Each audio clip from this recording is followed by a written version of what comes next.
عذاب نازل ہوگا اس حکومت وقت کے اوپر، چاہے وہ صوبائی ہو چاہے وہ وفاقی ہو، اور خاص طور پر صوبے کی سندھ کی صوبائی حکومتیں. یہ پولیس والوں کے دھندے لگ گئے، 50,000 20,000 10,000 میں بندے کو پکڑ کر لے کر جا رہے اور سودا کر رہے. عید تو ان کی آ گئی ہے اس سے پہلے. ابھی مجھے پتہ چلا ہے کہ اس وقت بھی کوئی پریس کانفرنس ہو رہی ہے سندھ حکومت کے خلاف. میں پھر سے آپ کو بتاتا ہوں کہ یار میرے خلاف نہ کرو، پھر پرائم منسٹر کے خلاف کرو، اس لیے کہ یہ ساری چیز جو ہے، میں کسی کو انسائٹ نہیں کر رہا، کوئی کسی کے خلاف کوئی پریس کانفرنس نہ کرو، ساتھ مل کے کام کرو. کراچی میں پریس کانفرنس کرتے ہوئے وزیر اعلیٰ سندھ سید مراد علی شاہ نے کہا کسی سے دشمنی نہیں ہے، کاروبار بند نہیں کرنا چاہتے، پہلی ترجیح لوگوں کی زندگی ہے. یہ اس وقت کافی مشکلات میں ہیں، ان کے لیے آسان اقساط پہ قرضے دینا بہت ضروری ہے اور بہت جلدی دینے کی ضرورت ہے اگر ان کو نہیں کھولتے، اس لیے کہ ابھی تو یہ لکھا ہے نا کہ نہ کھولیں. ہم تاجر برادری سے کانٹیکٹ میں آج پہلے بھی تھے، اب دوبارہ آ جائیں گے. میں اس پہلے یہ بات کرنا چاہ رہا تھا، کلیئر کروں، یہ ہماری طرف سے نہیں ہے بندش. خیر صاحب سے ریکویسٹ کی ہے کہ اس کمیٹی میں آئے تاکہ تاجر بھائیوں سے ہم نیگوشیٹ کر کے بات کر کے ایس او پیز ہم نے طے کی ہوئی ہیں.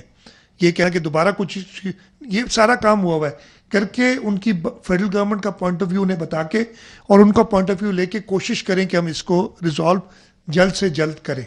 کچھ چیزیں ہمیں وفاق کی پسند نہیں، کچھ چیزیں انہیں ہماری پسند نہیں، لیکن ہم مل کر کام کر رہے ہیں. وفاق کے فیصلوں پر 100 نہیں تو 99% عمل کریں گے. کافی لوگوں کی باتیں آ رہی ہیں کہ یار اتنی اموات تو ویسے ہی ہو جاتی ہیں. جتنی اموات ٹیررزم میں بھی تو ہو جاتی تھی. ہم نے کیوں ایک نیشنل ایکشن پلان بنایا اور ٹیررسٹ کی کمر توڑی سب نے؟ روڈ ایکسیڈنٹ زیادہ ہوتے ہیں ٹیررزم سے. یہ بھی اسی طریقے سے ہم نے اس کو ڈیل کرنا چاہیے تھا. میں نے کہا اس میٹنگ میں کہ ہم سے غلطی یہ ہوئی، ہم نے باقی تو بہت ساری فورسز کے لیے شروع کر دیا کہ جی آؤ رجسٹر کراؤ. یہ فورس کیوں نہیں رجسٹر کی ہم نے؟ کہ جو ہمارے دیہڑی دار تھے، جو ہمارے لوگ افیکٹ ہو رہے تھے اس سے، ایک نمبر دیتے، رجسٹر کراتے، پروونشل گورنمنٹس اور فیڈرل گورنمنٹس مل کے ان کی مدد کرتی تو جو اور اس کے سائیڈ افیکٹس ہوئے وہ کم ہوتے. ڈاکٹر فرقان کے انتقال پر شدید افسوس ہوا، ایسا نہیں ہونا چاہیے تھا. محکمہ صحت سندھ نے تحقیقات کر کے ذمہ داران کو سزا دی ہے. ڈاکٹر فرقان کے خاندان سے معذرت کرتا ہوں، ان کو تکلیف ہوئی. پچھلے دنوں ایک ڈیتھ ہو گئی تھی ڈاکٹر فرقان کی، بہت شدید افسوس، ایسا نہیں ہونا چاہیے تھا. اور ہیلتھ ڈپارٹمنٹ نے اس کی انکوائری کر کے جو بھی رسپانسبل ہو رہا ہے اس کو سزا دی ہے. اور ہیلتھ ڈپارٹمنٹ نے وہ پوری طریقہ کار بنایا ہوا ہے کہ ایسی چیزیں نہ ہوں. ہمارا ہیلتھ ڈپارٹمنٹ، ہمارا ہیلتھ سیکٹر باقی تینوں صوبوں سے بہتر ہے. یہ چاہے جس قسم سے آپ نے کرنا ہو نا، یہ کہہ دینا کہ جی ہم نے تو سارا پرائیویٹائز کر دیا ہے، بھائی ہم نے پرائیویٹ سیکٹر کے ساتھ مل کے کام کیا ہے اور بہت اچھا کام کیا ہے. اتنی بڑی سچویشن ہے، لیکن اس کے باوجود میں افسوس کا اظہار کرتا ہوں. میں ان کے خاندان سے معذرت بھی کرتا ہوں جو ان کو تکلیف ہوئی. ایک پیارے کی جان جانے کی تکلیف پتہ ہے مجھے.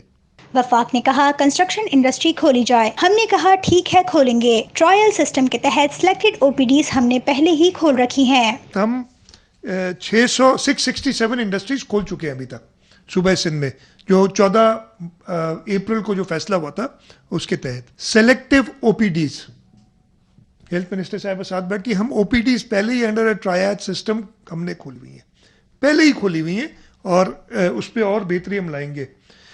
تیسری، ہم نے شاپس کھولی ہوئی ہیں صبح 8 بجے سے شام 5 بجے تک، جو بھی کھلی چیزیں ہیں. اب فیڈرل گورنمنٹ کے ساتھ مل کے فیصلہ ہوا کہ فجر کے بعد سے کھلیں گے. ہم نے کہا بالکل ٹھیک ہے، 100% عمل درآمد، فجر کے بعد سے شام 5 بجے تک کھلی رہیں گی. ہم نے آرڈیننس بھیجا تھا کل. مجھے پہلے ٹیلی ویژن سے پتہ چلا کہ وہ آرڈیننس واپس آ گیا. مجھے نہیں پتا تھا کہ آرڈیننس گورنر صاحب نے کچھ اعتراضات کے ساتھ واپس کیا ہے. اور ٹی وی پہ کل تقریباً، میں ٹائم ایگزیکٹلی نہیں پتا، 1-1:30 بجے میں نے یہ دیکھا تھا پہلی بار. میں نے اسی وقت اپنے آفس میں پتہ کیا ہمارے پاس سمری واپس نہیں آئی تھی، لیکن لیٹر ان دا ڈے کوئی 4 بجے کے بعد، ایگزیکٹ ٹائم اب مجھے نہیں پتا، 2-3 گھنٹے بعد وہ فائل آ گئی تھی. اس کو دیکھا ہے. اس پہ ہمیں کابینہ، اس لیے کہ کابینہ ایڈوائز کرتی ہے آرڈیننس کے لیے جو قانون ہے. کابینہ کا ایک یا تو اجلاس بلانا ہوگا یا بائی سرکولیشن جو گورنر صاحب کے ہیں اس میں ریزرویشنز میں نہیں ڈسکس کرنا چاہتا. گورنر صاحب کا استحقاق ہے کہ وہ ایک بار واپس کر سکتے ہیں کوئی بھی ایڈوائس جو دی جاتی ہے.